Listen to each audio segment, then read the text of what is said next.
Stephen Hall wants to take people from solar curious to solar serious. 3 years ago, he invested in and installed solar panels on his roof. Now he's one of the leaders of a movement to create Regina's first solar co-op. He advocates for the economic sense of solar energy. We're going to talk to him, and then we're going to check in with some folks in Saskatoon who have made a solar co-op work in that city.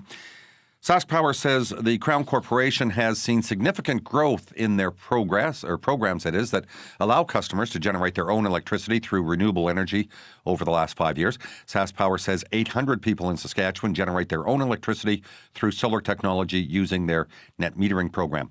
The program produces 7.2 megawatts of our province's electricity. The Small Power Producers Program generates 7,000 kilowatts of our province's electricity. That's up from 500 kilowatts before 2013. That program has been capped off and is not currently taking any new applications. SaskPower attributes the growth in customers utilizing these programs to the falling cost of solar technology. The company says it's currently reviewing both programs. So what do you think of this? Are you interested in generating your own electricity through solar panels? If so, what would it take? What would you need to know to take the plunge? And what do you want to see from SaskPower? You can give us a call right now. It's 1-800-716-2221. You could also email bluesky@cbc.ca or tweet us where we are at blueskycbc. Again, that telephone number, 1-800-716-2221. I'd like to hear your thoughts on solar power. If you're thinking of generating your own electricity through solar panels, this is your opportunity to get some advice on how you can do that from our next guest. And again, our telephone number, 1-800-716-2221. Or you could email your thoughts or questions to bluesky@cbc.ca. Our Twitter handle is @blueskycbc. Stephen Hall is an enthusiastic advocate for solar panels, and he'll take your calls and questions. He's in our Regina studio now. Stephen, thanks so much for coming in. Hi, Garth. Great to be here. How did you first become interested in the idea of solar energy? Well, it first began actually about 3.5 years ago. And actually my my eldest daughter turned 8. She's 11 now. And 8 is kind of a significant year for me, or age, because I was 8 years old when my dad passed away. And so that year, I called it the year of dad. And I spent a lot of time thinking about my kids and thinking about what it was like when I was 8. And then I kind of flipped it around and thought about what my daughter's life was going to be like when she was my age, and I was 53 at the time. I'm an older dad, and I didn't like the picture that was forming in my mind, and I happened to be thinking about that on a day that was nice and sunny. I was looking out in my backyard and noticed the roof of my garage and noticed how much sun it got, and really that was the beginning of the journey. I really wanted to kind of do my part, take a bigger role in trying to, decarbonize our family, and that began the journey. Yeah. A lot of people might have looked at that garage roof and said, "Hey, I'm going to grow tomatoes." What made you think solar energy? Well, actually, we do grow tomatoes just under that roof. I thought solar because at the time, obviously, the sun was shining right on it, and at the time, I was working with a company that SaskPower was one of our clients, and I knew that SaskPower was doing some work with solar, and so I had a bit of an inside track on some information, and it was not that hard for me to kind of dig around. And it really began a journey of doing a lot of work on the internet and beginning to develop my sort of energy literacy, if you will. And this is something I've become quite passionate about because I think going forward, energy is an absolute key in terms of dealing with climate change, in terms of also dealing with economic opportunities. It's not all about just trying to sort of change the world in order to decarbonize and so on. It's also about taking advantage of real opportunities, economic opportunities that are associated with solar and other renewables. Okay, Neil is on the line in Saskatoon, so we're going to bring Neil into the conversation sooner than later. Hi, Neil. Hi, folks. Yeah, to Steve there. I've heard that it doesn't take much dust or airborne debris to land on these panels and diminish their effectiveness. So I hear it takes very little. So I'm curious as to how do you clean your panels, and especially these you get these big fields with hundreds of these panels now.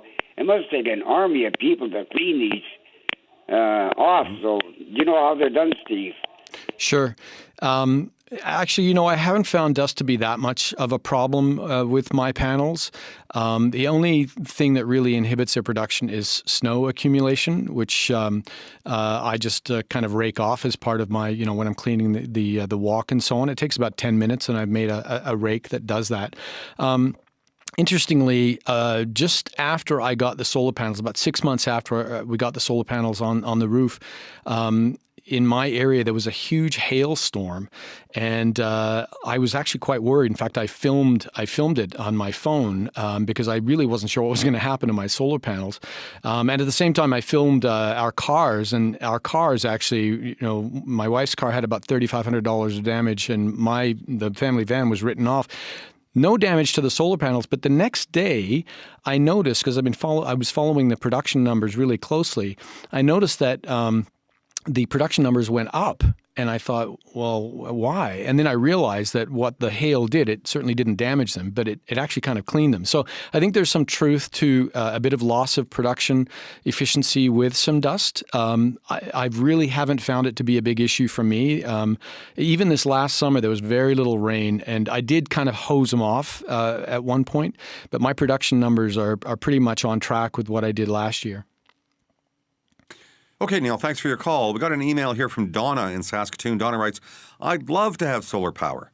My question is, are we protected by the city so that a building isn't built that would block the sun from the new solar-powered house? Solar power can be expensive up front, so unless there's some protection, might it not be a waste of money? It's a really good question and a really legitimate concern.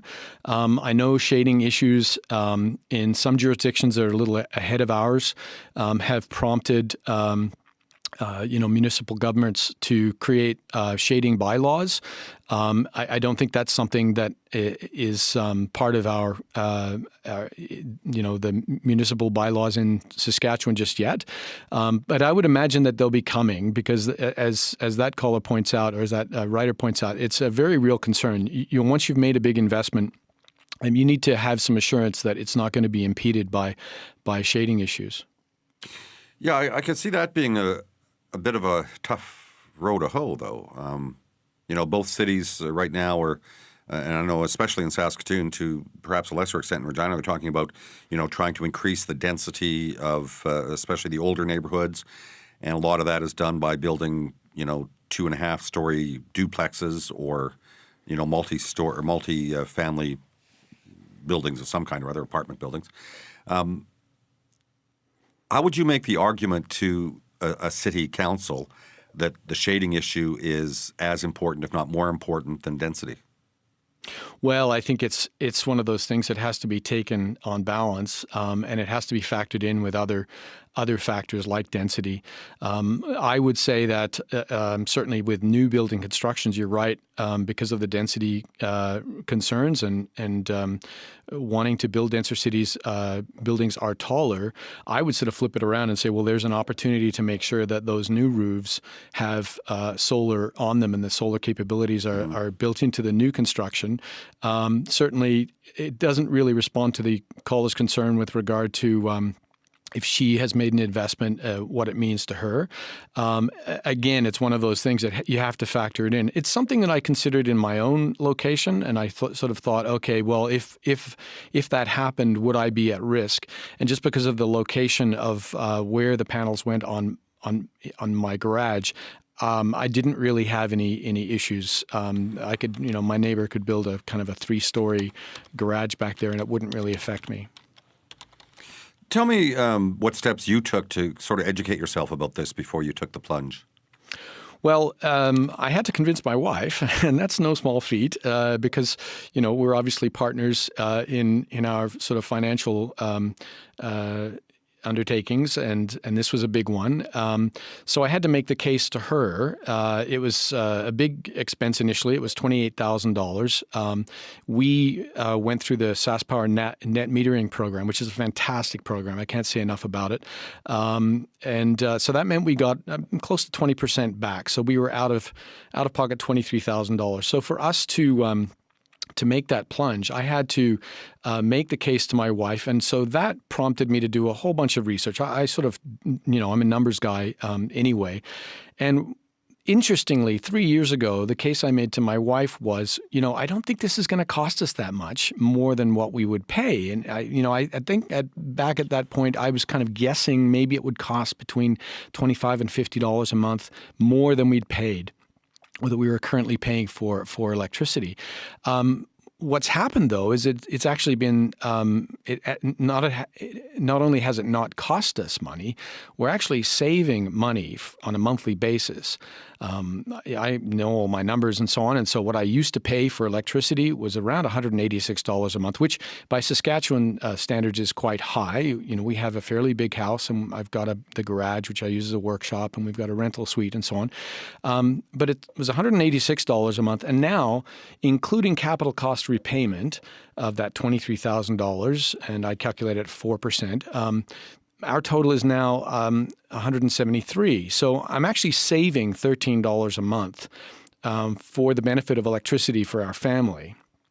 So in terms of barriers to entry, the biggest barrier really is that upfront cost. But if you have access, in our case, we were able to draw from our home equity line of credit, and then we rolled it into our mortgage. If you have access to that kind of funding capability, it really does make economic sense. We're saving money on a monthly basis. All right, folks, we want to hear from you today. Does investing in solar energy make economic sense for you? If you're not sure, why not give us a call and ask Stephen, 1-800-716-2221. Email bluesky@cbc.ca or reach us on Twitter @blueskycbc. If you're thinking about it, what's stopping you from taking the plunge? Or maybe you're already doing it. Again, our telephone number, 1-800-716-2221. Our email address, bluesky@cbc.ca. Our Twitter handle, @blueskycbc. Nick is on the line in Gull Lake. Hi, Nick. Yes. Good afternoon, Stephen and Garth. I have a couple of questions, or a couple of suggestions, I guess. I'm looking at the solar alternative as a really good, positive move, and I think the thing that we need, that consumers need, is the best product and the best price advice from people like you, and maybe some installation techniques, maybe a course from the SciAst Polytechnic Institute or whatever, and I'd like your feelings on that.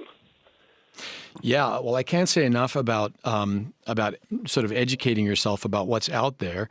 In my case, I actually sought quotes from 5 different companies that were available at the time. I think that was almost all of them at that time, and really analyzed the quotes. Really sort of dug in to figure out what kinds of products they were offering, what the service.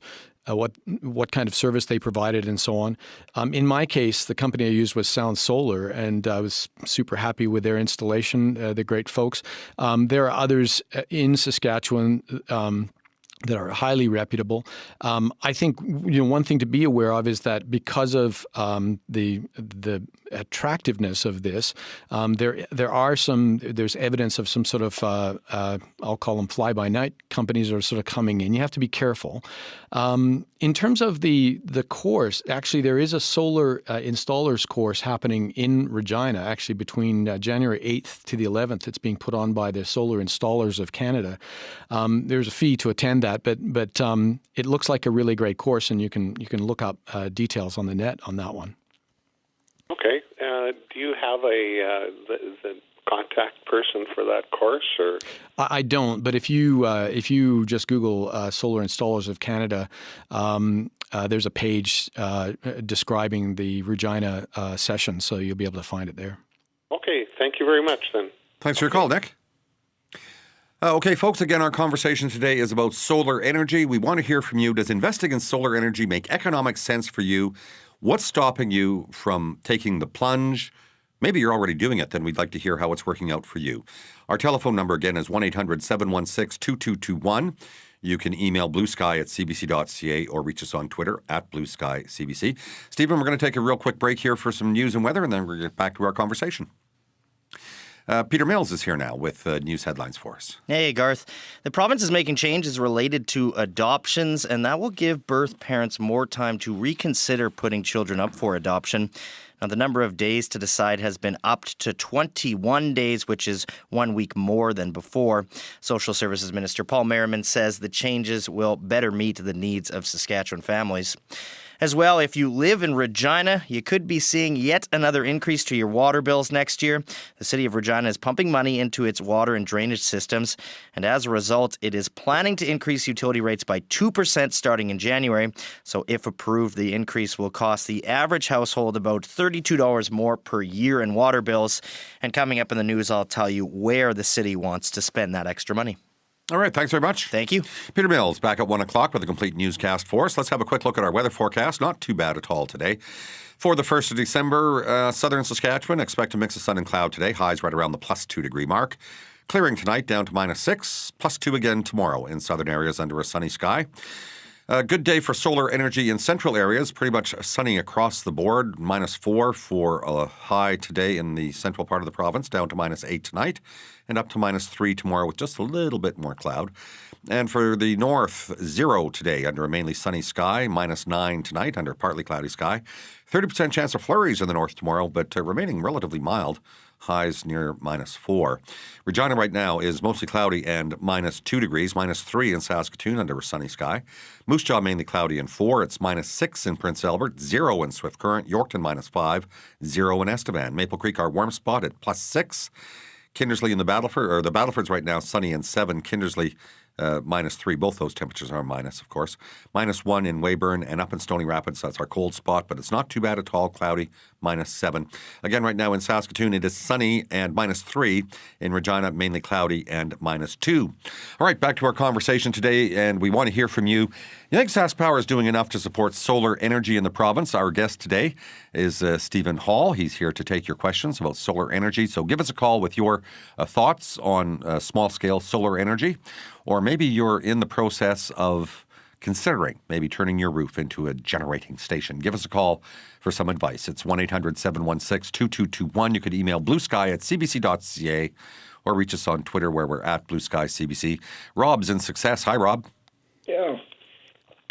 I investigated this about 4 or 5 years ago, and the guy wanted to know what our power bill was for the year, and I told him, and he figured it out, and he came back with a number of $100,000 for the panels to cover what we were paying per year, which, of course, was a little bit high. So I scaled him back down with the idea of doing incrementally at maybe $10,000 a year and just keep adding more and more panels. But it was going to take about 10 years at the time to recoup the investment. And the rest, I thought I'd go anyway, but the rest of the offspring said I wasn't going to get the result of it. I'd be dead before the 10 years were up. But I'm still here. Well, Rob, are you on the farm? Yes. Yeah, okay. So your power needs are going to be somewhat higher than It's about a suburban house. $360 a month. Yeah, okay. Stephen, can you weigh in on this? Yeah, the cost of solar panels has dropped incredibly in the last decade, particularly actually in the last 5 years. I mean, in the last decade, they've dropped by somewhere around 75 to 80%. And they actually continue to drop. So it's the kind of thing that I would get some more quotes. I would get some more people investigating to see what might be possible now. Because, you know, one of the things that's happening, it's following a kind of cost curve and efficiency curve that we're familiar with computers and cell phones and flat screen TVs and other things. So every year it gets a bit cheaper and it gets a bit more efficient. So, for instance, I had a friend who actually just put on solar panels on his roof. He has pretty much the same setup as me, same number of panels and so on. Now, my panels are rated at 255 watts each, and I have 30 of them. His panels, which are effectively the same size and so on, are 280 watts. So in that 3-year period, the efficiency of the panel has gone up and the cost has gone down. So that's been going on for a while, and really it's what's driving this huge disruption that's happening globally, where now solar is in many jurisdictions, it's the cheapest form of energy, and the predictions are that that will be the case worldwide in the very, very near future.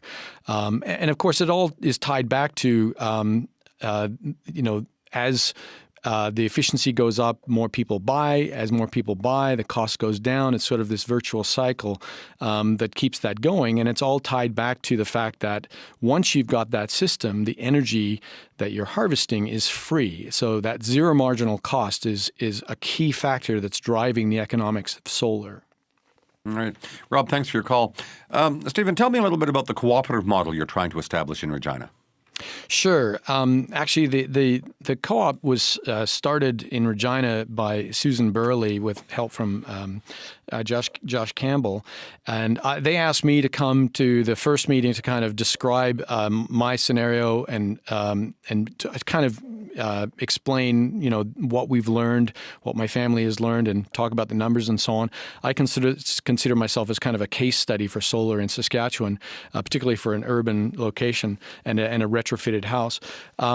And I've become more involved with the group, and the group has grown. And in fact, it's attracted. Initially it was about 100 people, and I think now we've got a solid membership of about 50 people. We had 100 at the first meeting, and that's kind of settled down a little bit. The goal of the co-op is really twofold. First, we have what's called a group buying model, a group buying track. And the idea for that is to basically pre-educate buyers of solar. So, a bundle of maybe 20 to 30 people who are ready to put solar on their roofs. They've got access to capital. They're basically ready to go.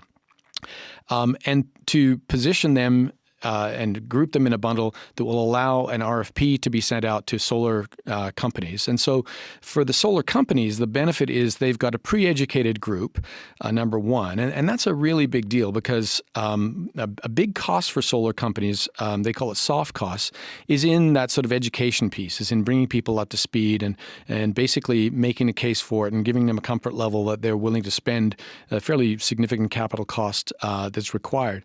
And then the second advantage of that group buying is just economies of scale. So the solar companies instead of having to buy for one customer, they can do for 30 at a time.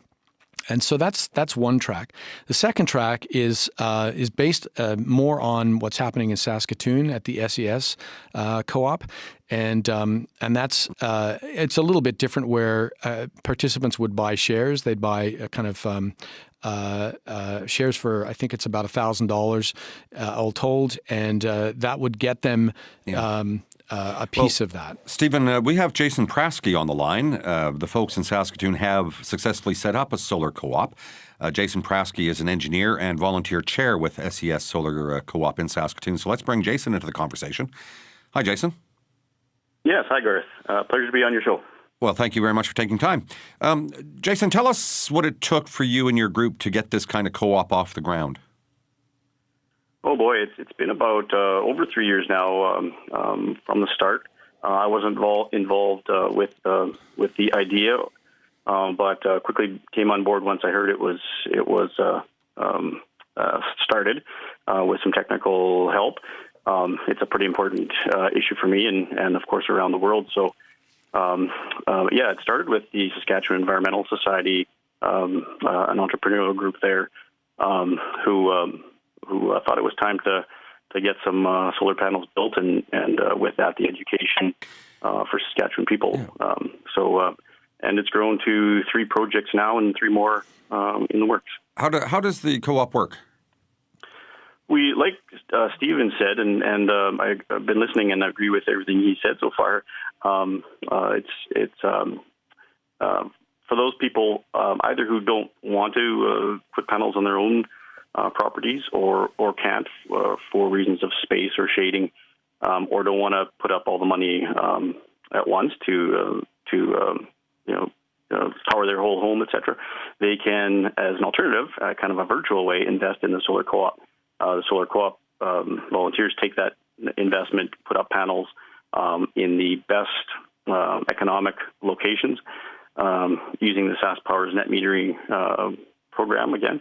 And we're new, so we don't have dividends to hand out yet, but but the plan is to send out regular dividends, and not all of them want to make a lot of money out of it, but we are aiming for a payback and a return while the panels just sit there and do their thing.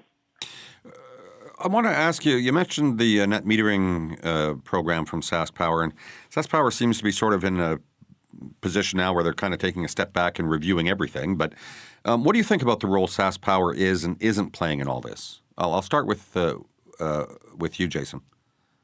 Yeah, very good question. Really happy for whoever made the decision 10 or so years ago to start the net metering and small power producers programs. And I guess it really hasn't changed much since then. Other provinces are ahead of us. They allow bigger arrays to be set up. But we're playing within the rules and hopefully putting some positive pressure on SaskPower to help those of us who want to help them reduce their corporate emissions and their commitments to reduce greenhouse gases, and also to grow our economy here. We've got so much good space, whether it's rooftops or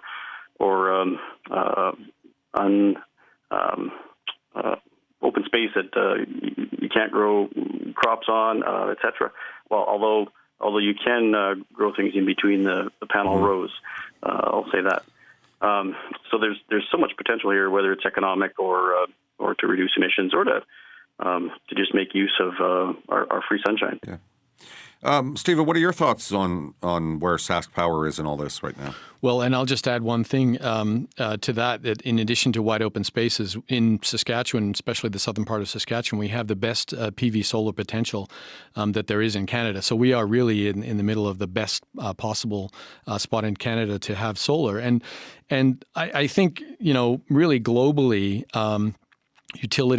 electrical utilities are dealing with this. They're grappling with the disruption that this new form of energy that is now much more accessible than it used to be is having on the utilities business model. And the reality is for SaskPower is that they're going to have to adjust their business model to accommodate this. And that's not easy. It's a huge task. We've had this fantastic system that has worked for us for decades, and SaskPower's done an amazing job of keeping the lights on and being reliable. And certainly, I think they're driven to continue to do that, and at the same time trying to transition to these new forms of energy. But it's tricky. So, for instance, if you look at me, I used to buy about 14,000 kilowatt hours of power from SaskPower annually, and now I only buy about 1,750 kilowatt hours. So instead of paying SaskPower $1,900 a year for electricity, I'm only paying them about $240 a year for electricity. So it's not much of an incentive in a way, if you think of them, in kind of classic business terms. And so incorporating this opportunity with their business model is very tricky. Now, they don't really have a choice. They have to. They have to accommodate this. Otherwise, they run the risk of really, disappearing eventually. I mean, the reality is that there are now alternatives. Something that they effectively had a monopoly on, 10 years ago, is kind of seeping away little by little. And one thing about solar is that it's been consistently underestimated. The impact of solar has been consistently underestimated, and so. We're in a period of exponential growth with solar. So I think, my feeling is SaskPower is responding as quickly and as effectively as it can. It's a very tricky business proposition for them to incorporate it. But I see them responding to it. And, I'm excited whenever there's a new announcement coming from them. All right. Quite a few folks want to join the conversation now. So we're going to go back to our phone lines. We'll start with Bob in Stoughton. Hi, Bob. Hi, Garth. Go ahead, sir. I had a question for Stephen. Regarding the net metering program, if I understand it correctly, you can generate as much power as you want. But come January 1st, like any extra you generate goes into the grid system, and you get nothing for it. Is that correct? No, not quite. The date is actually April 1st. Okay. And the idea is that SaskPower is encouraging people through that program to kind of right-size their system, to build a system that's big enough to accommodate their kind of annual electricity needs. So in my case, for instance, I tend to over-generate from the period of April 1st through till about, the end of the summer, okay, when there's lots of sunshine, longer days, and so on. And through that period, I build up kilowatt-hour credits. And then starting, around the end of September, I start generating less power than I consume. And so I'm digging into those kilowatt-hour credits. And then by end of March, I've run out of credits, and in fact, probably I've run out of credits by February, and so I would have to pay a little bit for the power that I need in that 1 or 2 month period. Now, my system is just under net zero. I generate about 90 to 95% of our total needs throughout the year. If I say put in a system that generated 110%, so that I carried forward a credit through till April 1st, you are correct. I would lose that, and SaskPower would get that excess. Do you still pay the monthly charge though for just having a meter? Correct. I do. I pay the monthly charge. It's my average bill. My regular bill is about $28, $28.82. I'm looking at it right now. And that's sort of my regular bill, and there's no electricity in that bill. It's all just the hookup charge and taxes. The thing about it, though, is that the benefit that I get from SaskPower really far exceeds what I'm paying for it, because they're effectively my backup system. So when it's dark or when it's cloudy or rainy or whatever, I obviously draw from SaskPower. So they're sort of my a virtual battery backup. Right. And then when I generate excess power, they credit me for that. So as I say, I'm a huge fan of the net metering program. It's really a fantastic system. But you're right in that we lose those additional credits at the end of the month. The program that SaskPower has in place for people who want to sort of overproduce and so on is the Small Power Producers Program. But net metering, my understanding is that it's designed with that caveat in order to kind of right-size the system for just to kind of accommodate a particular home or business's need. Okay. Okay, All Bob, right. thanks for your call. Got to move on to another Bob. This Bob is in Lumsden. Hi, Bob. Oh, hello. Yes, I've taken some advantage of the program, and I'm pleased to say that my power bill is $35 a month. So I have 39 panels, 260 watts each, and so I've probably generated in excess of 60,000 kilowatts of power. I would like to see SaskPower pay me for anything I don't use, so I think that's one way they could maybe make some slight improvement. The other thing I think that more people should get involved in is some passive energy as well. I think the program should couple both together. I heat a 40 by 80 foot shop with solar panels and with voltaics, so I'm virtually off the grid. And if SaskPower does go out, I'm not worried. My lights don't even blink because I have a backup system with batteries. Right. And so the technology is there. It's bubbling at the surface here, and I think if we can get as much subsidy as the oil industry got, it would be bigger. Mm-hmm. Right. You make a really good point about those other factors. In your case, passive. I would say efficiency is another huge opportunity for people to save money. In my case, right around when we put in solar, I also transitioned all of the lights in our house to LED.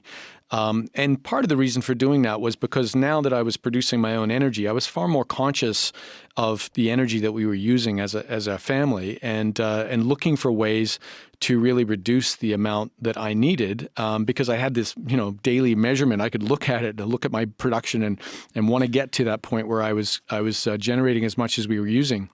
But there are huge opportunities in the world of energy efficiency, and they're really coming online now. And again, it's all part of this disruption that's happening globally with the Internet of Things and big data and just all this connectivity that allows us to manage the energy that we are using in a much more efficient way. All right, thanks for your call, Bob. Okay, thank you. And Jason, feel free to jump in as well. Our next caller is Frank in Saskatoon. Hi, Frank. Hello.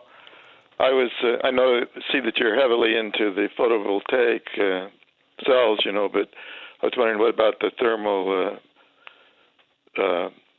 heating, It seemed like, I remember back in, it was like in the 70s, around 78, when Jimmy Carter was president, they had a Department of Energy, and they were heavily into solar. And then when Ronald Reagan got in, they canceled all that and got rid of that department. Right. But I was just wondering, is it picking up now, this solar, the thermal heating, and maybe heat pumps also? Either one of you feel? Yeah, sure. Go ahead. I'll take that. Thanks, Frank. Well, that's a really good point. This stuff's been around for 40 years or more now. And of course, costs are probably 1/10 or less of what they were back then. Different areas have started whole industries in getting this going. But for here, just generating the power or the heat it will be good enough, I think, for us. Heating, solar heating, you're right, still has a place here. We could use that most months of the year.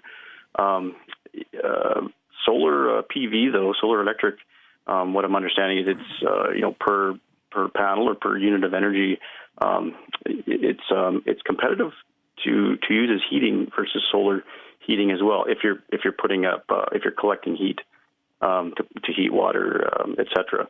Of course, the passive heating, like through your south windows, is of course a good way to design your place to take advantage of the free energy. But and there's a lot of experience around now locally for to capture that solar heat in a number of ways. And sorry, just a quick rewind to Bob with his extra solar power. You've got free fuel for an electric vehicle. They're out and about now, so you'd save a lot of money on your transportation costs as well. Yeah, instead of giving it to Sask Power. Yes. Let's hear from Gregor in Rollo. Hi, Gregor. Hi, Garth. Thank you for taking my call. We are currently installing a photovoltaic system on our farm. We have a grain farm, and we have not consistent power demand, partially because we use irrigation, and that's off and on.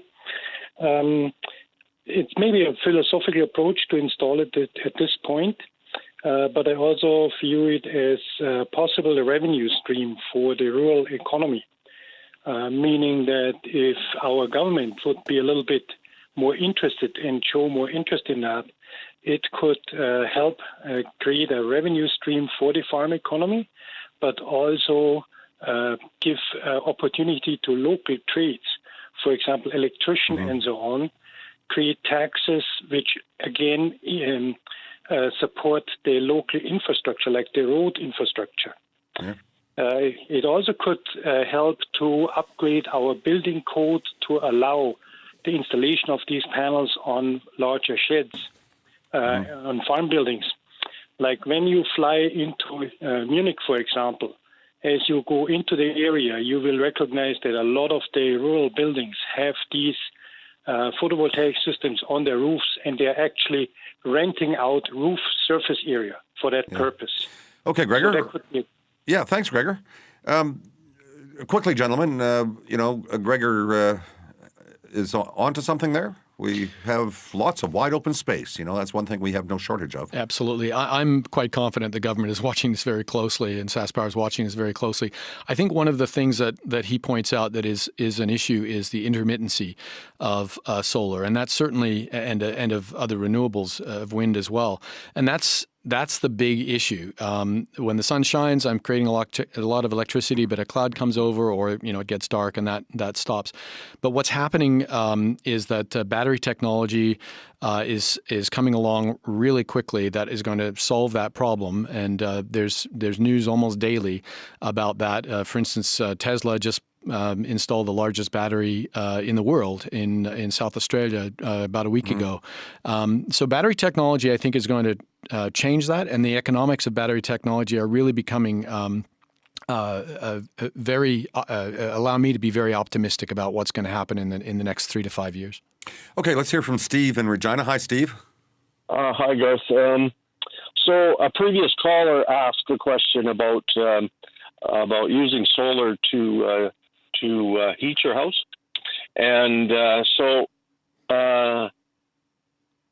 I guess what I'd like to ask is how economically effective is that? Like, I mean, is it feasible, or does it use too much power? All right, thanks, Steve. Again, we're talking about thermosolar.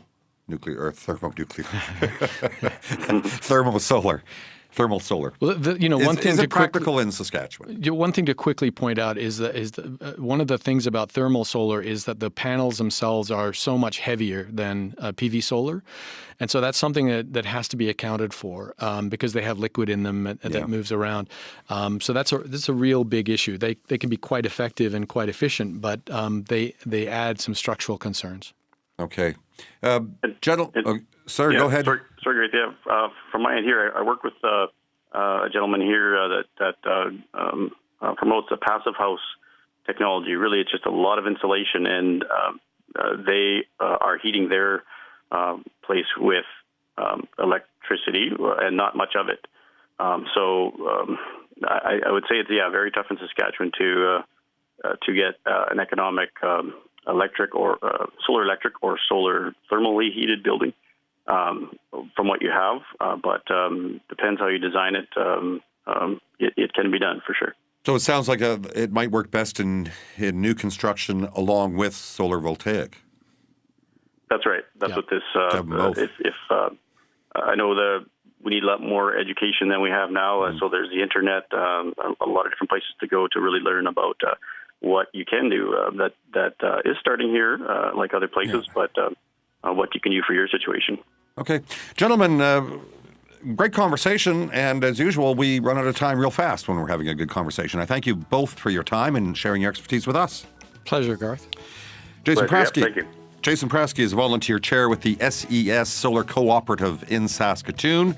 And Stephen Hall is a solar enthusiast in Regina and also in the process of setting up a cooperative there too.